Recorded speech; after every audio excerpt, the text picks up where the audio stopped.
En Dios les bendiga de una manera especial. Damos las gracias al Señor porque Él nos permite una vez más compartir esta clase con ustedes. Quiero compartir con ustedes hoy, mis estudiantes, la clase del contexto histórico. Esta es la clase de hermenéutica. Vamos a hablar hoy sobre la importancia y el valor que tiene el contexto histórico en el momento de estudiar las Escrituras. Así es que prepárese para que juntos compartamos este tiempo de clase. El contexto histórico en la hermenéutica. ¿Ven? Hay dos tipos principales, es lo primero que debemos entender, hay dos tipos principales de contexto.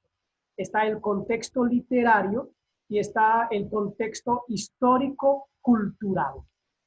Vamos a hablar sobre el contexto histórico-cultural en este momento.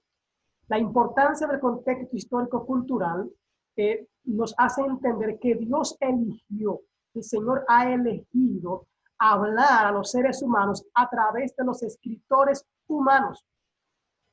Entendemos esta parte. Siempre decimos que la palabra de Dios fue inspirada, el Señor la inspiró, pero utilizó a aproximadamente 40 hombres para escribir. Ninguno de ellos se salió del contexto histórico, del momento en el que se vivía. Cada uno escribió en base a lo que estaba viviendo, en base a lo que ocurría a su alrededor. Dios habló a las vidas de las personas en momentos particulares. No podemos dejar de notar esa parte. Dios habló a las personas en momentos particulares de la historia, en una cultura particular. Cada parte de la Biblia está escrita en una cultura particular. En los tiempos de los hebreos, en la antigüedad, había un estilo de vida, había una cultura diferente a los tiempos en los cuales escribieron los discípulos. Nuestra interpretación entonces debe respetar el camino que Dios ha elegido para comunicarse y comprender el contexto histórico, cultural, nos puede ayudar para hacer esto. Es parte de la importancia que tiene el contexto histórico-cultural. Aunque fue escrito para un tiempo específico y un contexto, la Biblia contiene principios que son para siempre. O sea, no importa a quién se le escribió, ni el tiempo, ni la forma de vida, aún la palabra de Dios continúa hablando a nuestras vidas, pero no podemos nosotros desligar esa parte de la escritura en cuanto a el momento, el tiempo en el que se escribió. Cuando aplicamos estos principios a nuestra vida, aún son relevantes como lo eran para la antigüedad bíblica. Primero tenemos que preguntarnos lo que significa el texto, lo que significa el texto en su ciudad, en el lugar donde se escribió, a quiénes se le escribió, antes de que podamos determinar cómo debemos aplicarla en nuestra ciudad. O sea, yo debo aplicarlo primero en el momento en el que se escribió para las personas a las que se le escribió, la forma de vida que ellos tenían, las costumbres que ellos tenían. Yo debo tomar en cuenta esto. Hay un principio rector para nuestra interpretación de cualquier texto bíblico. Para que sea válido, debe ser coherente con el contexto histórico, cultural de ese texto. Y quiero tomar en cuenta esta parte, porque a veces nosotros nos equivocamos al interpretar las escrituras. Vamos a estar leyendo para que veamos cómo el contexto cultural puede cambiar cualquier interpretación que nosotros tengamos. Bien, vamos a estar leyendo en Isaías capítulo 20. Isaías capítulo 20. Y dice el versículo 3. Entonces el Señor dijo, así como durante 3 años mi siervo Isaías ha andado desnudo y descalzo como señal y presagio contra Egipto y Cus, así también para vergüenza de Egipto el rey de Asiria llevará desnudos y descalzos y con las nalgas al aire a los cautivos de Egipto y a los desterrados de Cus, los mismos jóvenes que viejos. Capítulo 20, versículo 3 habla y señala, hablando el Señor, habla de que Isaías duró 3 años andando desnudo y descalzo. Isaías capítulo 20. Mire cómo el contexto cultural, histórico-cultural, me permite a mí saber a qué se refiere esto. Muchos predicadores dicen que Isaías andaba totalmente desnudo en ese momento, que él andaba desnudo, sin ropa alguna. Y si vemos en otras traducciones más detalladas, podemos ver que en algunas traducciones dice que andaba medio desnudo, casi desnudo. Isaías, en aquel tiempo, si usted puede buscar en algunas de las ropas que se usaban, ningún judío andaba solo con una ropa puesta. Ellos se ponían primero como un tipo de ropa interior que era completa, entera. Y esta primera ropa era como una pijama que ellos utilizaban. Después de esta ropa se ponían otra más encima. Después de esta se ponían otra más y se ponían entre 3 a 5 ropas, se ponían una encima de otra. De ahí es que cuando usted ve que la Biblia dice que se rasgaban sus vestidos, no era que quedaban totalmente desnudos, se quedaban con la otra que le quedaba debajo, porque esto era una vergüenza. Ahora bien, usted dirá, pero la Biblia dice que era desnudo. Para ese momento, la ropa que se quitó Isaías era toda la que él llevaba encima. Y él se queda entonces con esa pijama, con esa ropa que llamaríamos la ropa interior. Usted no anda en la calle en pantaloncillos, o una mujer no anda en brasier y en panty en la calle. ¿Por qué? Porque eso es vergonzoso. Eso está dejando ver tu desnudez. En el tiempo de Isaías, igualmente, andar con esta última o con la primera ropa que se ponía, esto significaba andar totalmente desnudo, y esto mostraba entonces su vergüenza.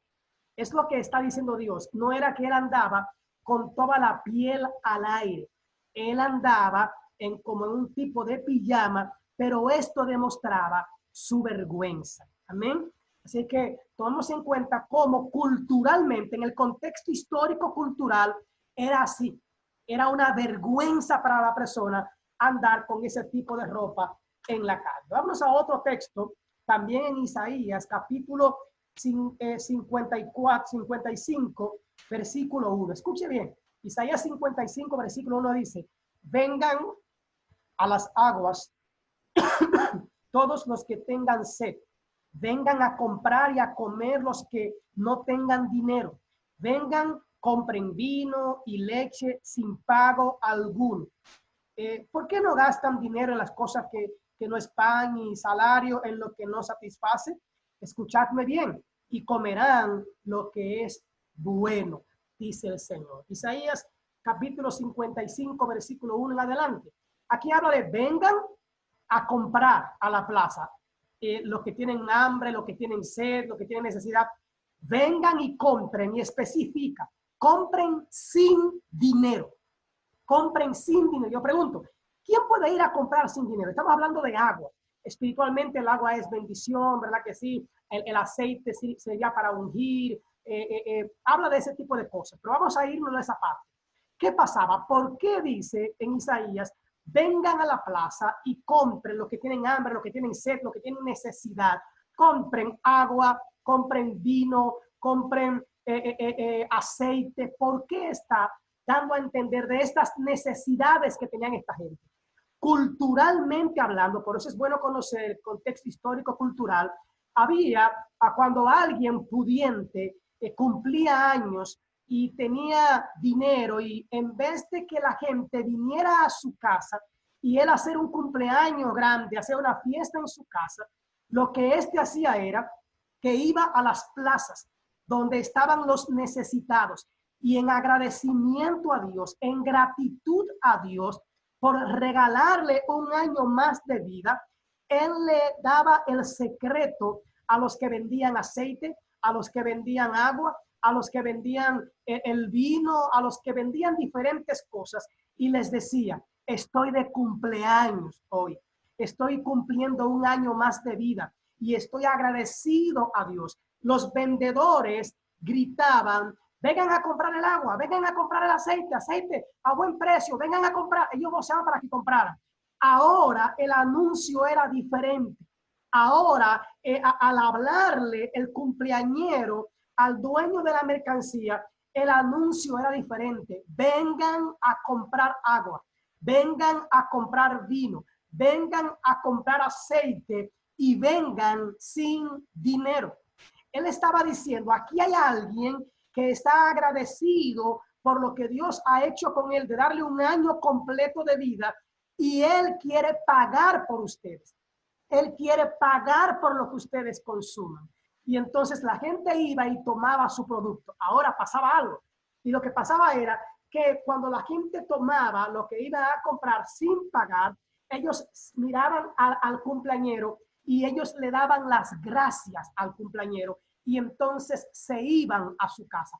Era un acto de gratitud, tanto del cumpleañero como también un acto de gratitud ante el cumpleañero por los que recibían la bendición. Entonces, esto también es una tipología de Jesucristo, este que viene y nos dice, yo soy el agua de vida, este nos dice, yo soy el pan de vida, este que nos dice, vengan porque yo tengo que darle, este que convierte el agua en vino para bendecir a otros, este que trae un aceite fresco, el aceite de la unción, el aceite de la bendición, es el mismo. La única diferencia es que él no está de cumpleaños, pero él está haciendo, él está pagando. ¿Qué dice la palabra? Que allá en la cruz del Calvario, Jesucristo dijo la palabra telestaia. Y esta palabra telestaia significa he cumplido, consumado es, cumplí con mi parte, pagué el precio. Y dice la Biblia que desde la cruz fue rota el acta de los decretos que nos culpaba, el acta de los decretos que nos hacía mal. Entonces, Dios lo que hace es que permite que Cristo Jesús pague por nuestros pecados. Entonces, nosotros tenemos que ser personas agradecidas. ¿Y qué dice la Biblia? Que si nosotros fijamos nuestra mirada allá a la cruz, al que está en la cruz, si fijamos nuestra mirada a él, entonces obtendremos la sanidad, obtendremos seremos saciados, nuestra sed será saciada, nuestra hambre será saciada. Es lo que dice la palabra, puestos los ojos en Jesús.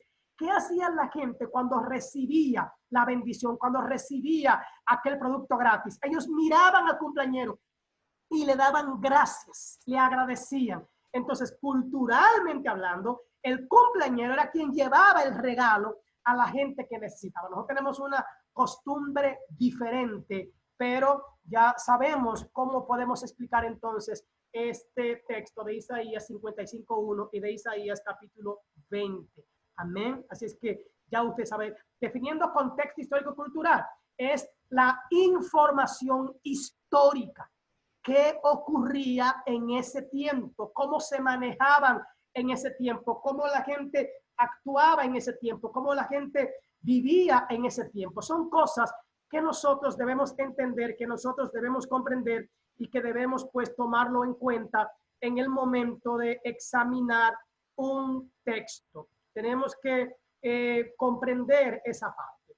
Así que vamos a continuar. El contexto histórico-cultural es la información histórica, la información cultural, cuáles eran las costumbres que tenían, qué costumbres tenía esta gente, cómo vivía esta gente. Por ejemplo, en el Éxodo, cómo todos los que salen con Moisés, ¿qué habían arrastrado? Habían arrastrado toda la cultura de los egipcios, venían arrastrando toda esa cultura egipcia, toda esa cultura, todas las malas costumbres de los egipcios. Y entonces esto era lo mismo que llevaban cuando Moisés lo conducía a la libertad. En resumen, es determinar el significado y la importancia de las personas, los lugares y los eventos y las instituciones, los conceptos que se manejaban en ese tiempo y sus costumbres.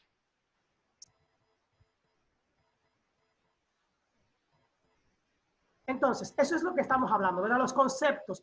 ¿Cuáles eran las costumbres? Dice Gordon Fee es determinar cuál es el significado y la importancia de esas personas a las que se le escribió, los lugares en los que se escribió, los eventos que ocurrían, qué estaba pasando cuando Isaías, el pueblo se había alejado, el pueblo se había separado, el pueblo había abandonado a Dios por otras religiones, por otros dioses, y entonces Dios le hace ver la vergüenza que van a ocurrir y la vergüenza que el rey tendría también en ese momento. Entonces, el contexto histórico-cultural, tenemos que hacernos varias preguntas, o preguntas que debemos hacernos, ¿verdad? Acerca del autor. ¿Cuál fue el autor? ¿Quién era el autor? ¿En qué tiempo vivió este autor? ¿Cuál fue su experiencia, su capacidad, su preparación, su estilo de vida? ¿Cuándo escribió? ¿Cuándo fue escrito este texto? ¿Cuál era la naturaleza de su ministerio? ¿De dónde sale? ¿De dónde viene? ¿Cuáles eran sus padres? ¿Cuál era su lugar de nacimiento? ¿Cuál era su relación con la audiencia? ¿Cuál era su relación con aquellos a los cuales él les escribía? Con su pueblo, ¿verdad? Y ¿por qué se escribe el libro? ¿Por qué se está escribiendo el libro? Acerca de la audiencia bíblica, tenemos que saber quiénes eran esta audiencia, quiénes eran ellos en ese momento, cuáles fueron las circunstancias en las cuales se escribió para esa audiencia. Por ejemplo, en el libro de Jonás hay una audiencia que es Nínive, hay una circunstancia, hay algo que está pasando en Nínive, hay algo que está ocurriendo. Dios le dice a Jonás que se vaya hacia Nínive y Jonás se va hacia Tarsis. ¿Por qué? ¿Qué mueve a un Jonás a desobedecer a Dios? ¿Qué mueve a un hombre que Dios escoge, que Dios elige? ¿Qué mueve a un profeta a desobedecer a un Dios que él ya conoce y que él entiende que puede ser perjudicado, que él entiende que Dios puede quitarle hasta la propia vida? Y él se arriesga, aún conociendo a Dios. ¿Qué lleva a Jonás a desobedecer a Dios? ¿Qué lleva a Jonás a hacer esto? Entonces podemos verlo en el contexto histórico-cultural, podemos ver que los habitantes de Nínive, y aquí hablamos de la audiencia bíblica, los habitantes de Nínive eran crueles. Acuérdese que Nínive era la capital de los asirios y esta gente eran crueles. Esta gente mataba a los profetas. Esta gente, después de matarlos, la historia dice que los ponían, sus cabezas eran puestas en lo alto, la enganchaban. ¿Para qué? La enganchaban para que cualquier persona que fuera a predicar la palabra, cualquier persona que se atreviera a ir allí, entonces, pues cuando vieran esto, se iban a asustar. Lo que se piensa, lo que se dice es que allí en uno de esos palos, en uno de esos estantes, estaba también la cabeza del padre o de algún familiar cercano de Jonás. Y esto lo llenó de ira, esto lo llenó de enojo. ¿Cómo es que tú quieres salvar le da la oportunidad a una ciudad para que se salve? No, entonces, no es la misma audiencia a la que le manda entonces la profecía Nahum, que también le escribe a los ninivitas. Entonces, la profecía de Nahum ya es a un pueblo que se había arrepentido, que se había acercado, que había recibido el perdón de Dios, pero que había vuelto atrás otra vez. Entonces, Nínive tiene dos profetas que le llevan un mensaje y es una misma audiencia, pero en situaciones diferentes. Es lo mismo en el tiempo de Habacuc. Tenemos que ver cuál es la audiencia de Habacuc. ¿Qué estaba pasando históricamente cuando Habacuc dice, aunque no hayan vacas, ni hayan tampoco ovejas en la majada, aunque falte el olivo, aunque falte el aceite, aunque no haya nada, con todo, Dios estará conmigo? Cuando él dice que Dios hará sus pies como de sierva, ¿a qué se refiere? ¿De qué está hablando Habacuc? ¿Qué está pasando? ¿Qué está ocurriendo? Tendríamos que irnos al contexto histórico, y es que el pueblo iba a ser atacado, el pueblo iba a ser asediado. Entonces Dios está preparando y Habacuc está diciendo, óyeme Dios, tú nos soltaste, tú nos olvidaste, tú te alejaste de nosotros, yo no encuentro ni qué decirte. Es más, yo ni encuentro qué hacer. Yo no quisiera creer que tú te estás alejando de nosotros. Y es entonces cuando Habacuc tiene que sacar de abajo y entender quién es su Dios y comprender cuál es la parte que le toca a él. pero también es mirar el contexto histórico y cultural de un hombre llamado Asaf. Un hombre que era un adorador, un hombre que había conocido de Dios, que había visto la gloria de Dios, que cantaba al Señor, que glorificaba el nombre de Dios.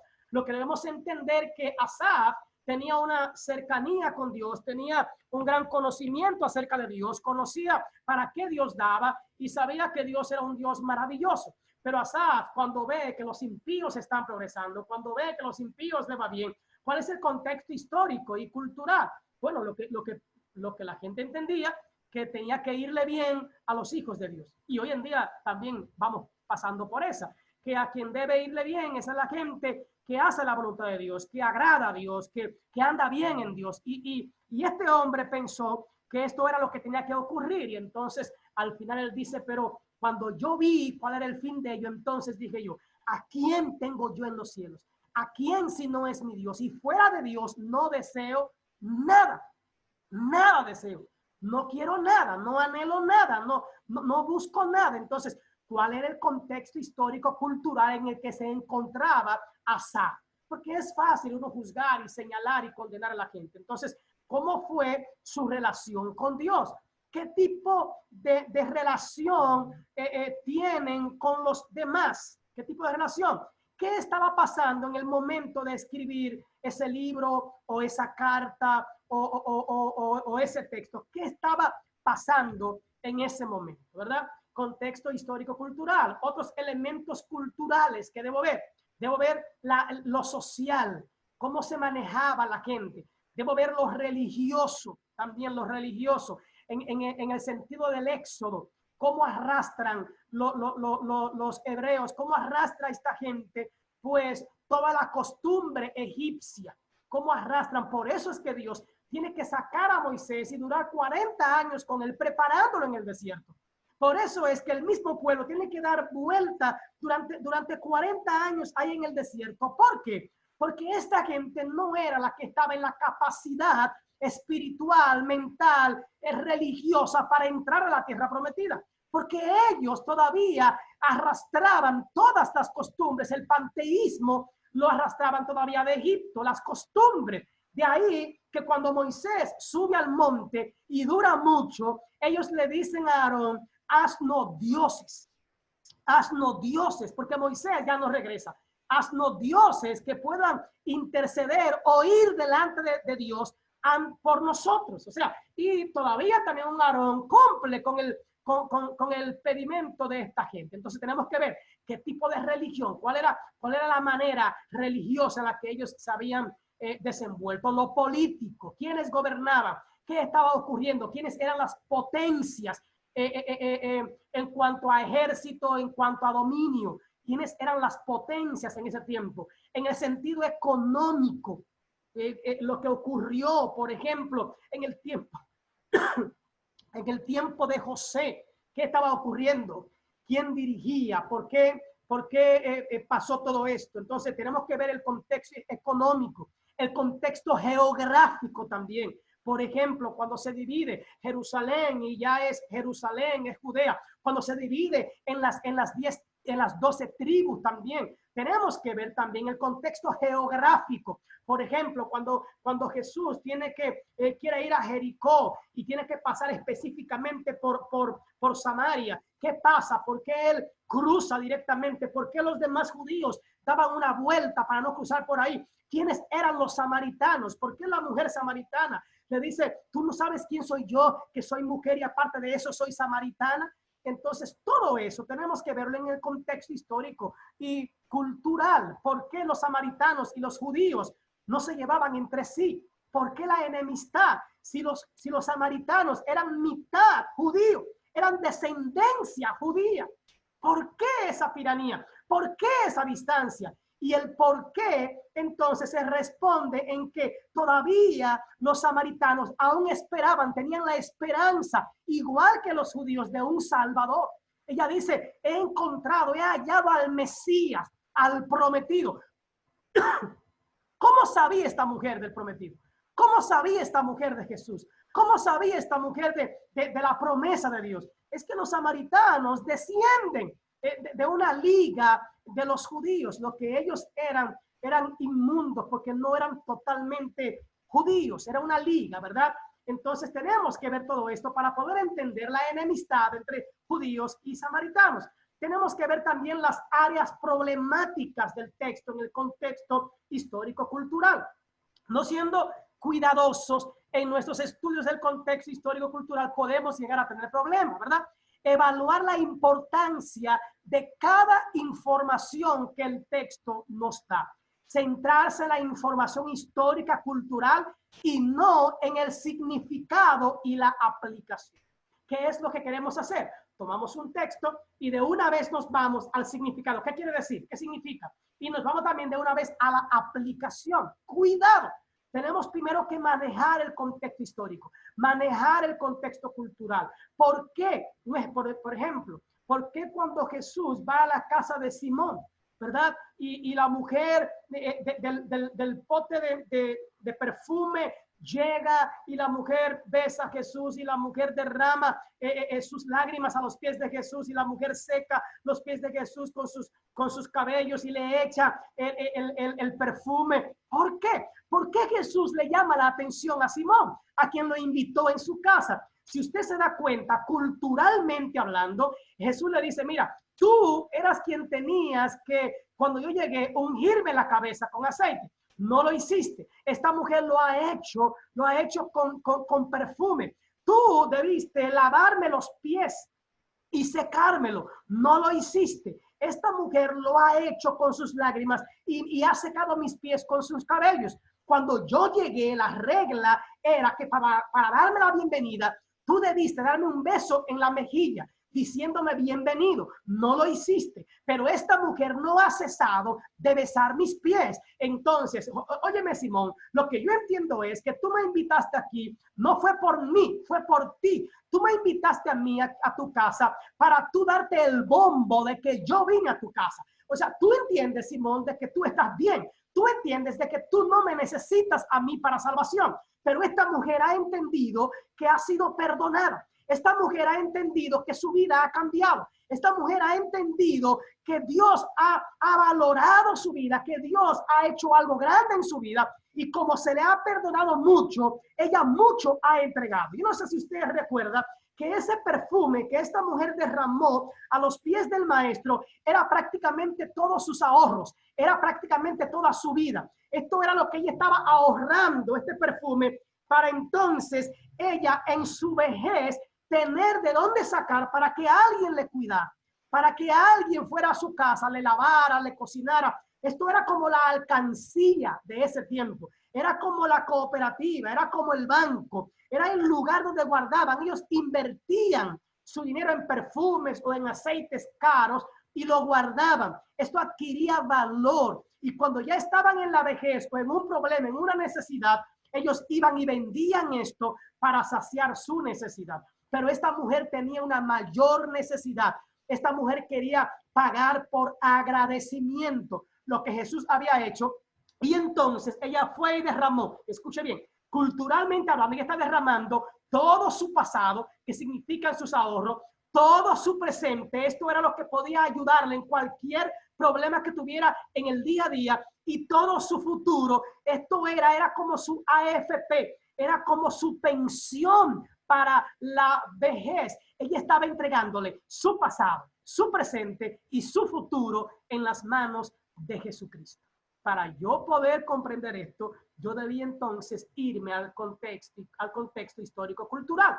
Lo mismo que pasó también. ¿Por qué mucha gente critica que Jesús se sentara en la casa de Marta, de Lázaro y de María? Y entonces, culturalmente hablando, las mujeres no podían sentarse a escuchar a un maestro. Culturalmente hablando, la mujer no podía sentarse a escuchar la palabra de un hombre donde no había más nadie. Pero María, dice la Biblia, que tomó la mejor parte. María tomó la parte más importante. Por eso este texto es tan importante, es tan especial. Porque Jesús dice, hay muchas cosas buenas, hay muchas cosas que tienen valor, pero una sola cosa tiene valor grande. Y María ha tomado la mejor parte. También se critica que Jesús hablaba con la mujer samaritana. Y es lo que ella dice, oye, tú eres un hombre y yo una mujer. Tú no puedes estar hablando aquí conmigo. Más aún, yo soy una prostituta, tú vas a dañar tu imagen en cuanto a esto. Pero a Jesús no le importaba la imagen. Jesús tenía propósito, era un propósito maravilloso, tanto el hablar con Marta y María, como también el hablar con la mujer samaritana. Entonces tenemos que irnos al contexto histórico-cultural. Si no somos cuidadosos, podemos ir a tener dificultades o problemas. Queremos a veces darle un significado rápido y darle una aplicación. Cuidado, tenemos que conocer a quién y cuándo se escribió el texto.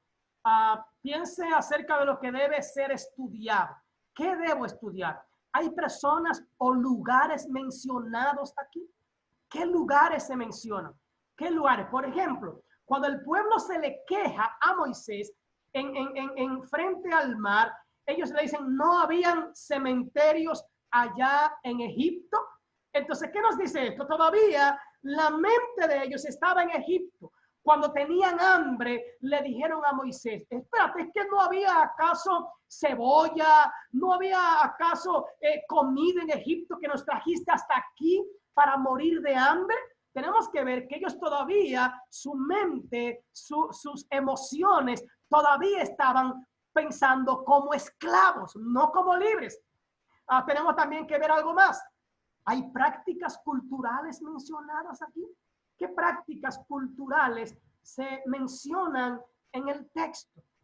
Por ejemplo, cuando Jesús fue a la casa de Zaqueo, las críticas, las murmuraciones, era porque tú te volvías también igual que con aquellos con los que tú te codeabas. El hecho de que Jesús se fuera a la casa de Zaqueo, el hecho de que Jesús visitaba su casa, era como para estar en las cuatro esquinas, era como para que lo juzgaran, lo señalaran, pero a Jesús no le importó eso. Por eso que dice, si este supiera con quién está hablando, ni hablara con él, ni aquí tuviera. Entonces, por eso es que Jesús tiene que decirle, óyeme, no son los sanos los que van al médico, no son los sanos los que necesitan medicina, son los enfermos.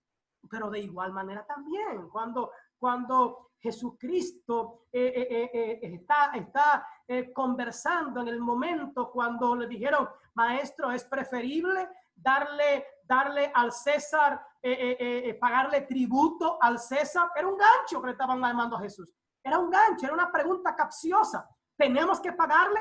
¿Por qué? Porque los judíos entendían que no tenían que pagarle al César, pero el que se negaba a pagarle al César estaba en contra del César y podía ser mandado a la muerte. O sea, lo estaban metiendo en camisa de 11 varas para que Jesús dijera que sí y entonces agarrarlo preso y matarlo, llevarlo a la cruz antes de tiempo. ¿Y qué dijo Jesús?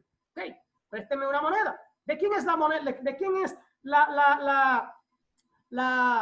¿de quién es la cara que está en la moneda? Ok, del César. Ok, pues entonces, denle al César lo que es del César y denle a Dios lo que es de Dios. Ni dijo que sí, ni dijo que no. Se mantuvo ahí. Igual, cuando fueron a buscar a Jesús, que le dijeron, tu madre y tus hermanos están afuera y te están buscando. ¿Qué estaba pasando culturalmente, históricamente? ¿Qué pasaba? Cuando alguien andaba medio loco, cuando alguien andaba fuera de tino, cuando alguien andaba haciendo cosas que los demás entendían, ya no estaban cuerdos, ya no era algo normal, ¿verdad? Llamaban al papá o llamaban al hermano mayor para que fueran y lo buscaran y lo trancaran en un cuarto. Entonces, lo que hace María es que va con el hermano mayor y con algunos más porque ya el padre había muerto. Y entonces, cuando dicen esto, Jesús entiende que ellos fueron a buscarlo para meterlo en un cuartico oscuro, en un cuarto, apartarlo por la vergüenza. Y entonces Jesús no está negando a María como madre. Jesús no está negando a los discípulos como sus hermanos como hermanos, no le está negando. Él no está echándolo a un lado. Él se está defendiendo sabiamente en base a lo que la cultura decía. Y entonces él dice, he aquí que mi madre y mis hermanos son todos aquellos que hacen la voluntad de Dios. O sea, él no los está negando. Él se está defendiendo para no ser llevado a la casa como era la costumbre. Entonces tenemos que tener, hay prácticas culturales mencionadas, hay eventos históricos que tienen un impacto en el texto. Tenemos que ver eso, ¿verdad? Para poderlo entender. Tenga cuidado en su estudio. utilice un buen recurso.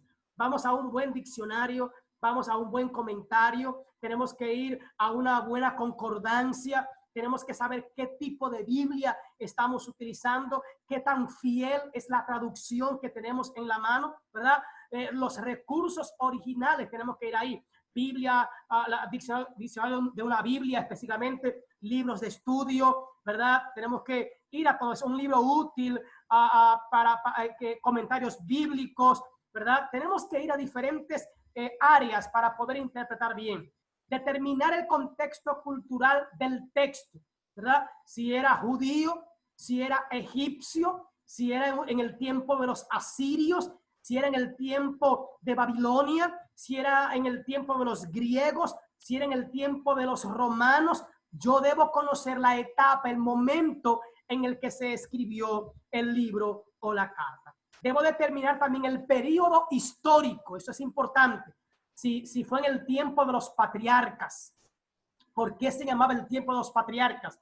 Si fue en el tiempo de las conquistas, cuando al pueblo judío, varios pueblos lo conquistaba, los hacía sus esclavos. Si era en el tiempo de los monarcas, yo debo entender en qué tiempo ha sucedido lo escrito. La monarquía, si es en el tiempo de la monarquía dividida, si es en el tiempo del exilio o en el tiempo del posexilio. ¿De qué tiempo estamos hablando? ¿En qué tiempo se escribió Nehemías? ¿En qué tiempo se escribió Jeremías? ¿En qué tiempo escribió Daniel? ¿En qué tiempo escribió Habacuc? ¿En qué tiempo escribió Osea? ¿En qué tiempo escribieron esos hombres? ¿Cuál es el tiempo, el gobierno, la vida, la cultura, la sociedad, cómo vivía? Y si era en el tiempo del ministerio de Jesús o en el tiempo de la iglesia primitiva. Todo eso yo debo conocerlo para entender lo que es el contexto histórico-cultural. Evaluar nuestros descubrimientos con mucho cuidado. Sí, porque hay gente, por ejemplo, en estos días yo estaba escuchando una enseñanza sobre el concepto de hombre. Cuando hablamos de hombre, ¿de qué estamos hablando? Cuando hablamos de hombre, ¿a qué nos referimos? A la palabra hombre tiene diferentes connotaciones. Por ejemplo, cuando habla de Adán, habla de ese hombre que sale de la tierra. Cuando habla de Adán, estamos hablando del hombre que está impregnado en su humanidad. Hablamos del hombre que pecó, hablamos del hombre que cayó, hablamos del hombre que tiene miedo, hablamos del hombre que no se esfuerza mucho, que no es un guerrero, es alguien que toma decisiones en base a su humanidad, en base a lo carnal, a lo que son los seres humanos.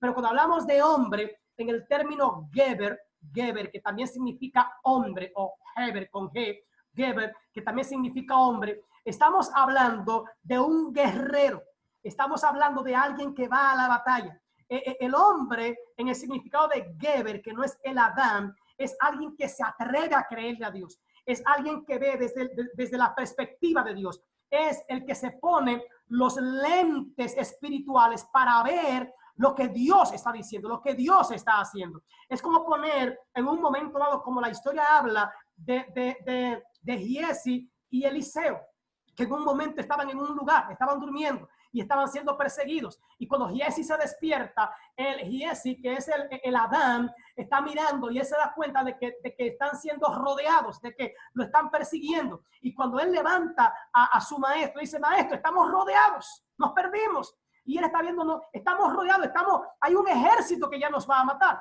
Y cuando su señor lo mira, él le dice: no, mi hijo, no te preocupes, son más los que están con nosotros que los que están en contra. Y Giesi no puede ver eso, él está desesperado. Y el maestro tiene que orar por Giesi: Señor, ábrele los ojos espirituales, ponle los lentes espirituales a Giesi para que Giesi vea más allá. Y cuando el hombre termina de orar, Giesi entonces da un brinco, glorifica a Dios y dice: wow.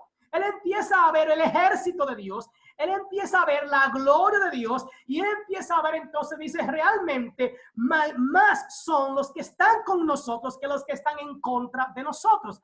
El Adán simplemente se queda abajo. El Adán lo que hace es ver el vaso medio vacío, pero el Geber lo que hace es ver el vaso medio lleno.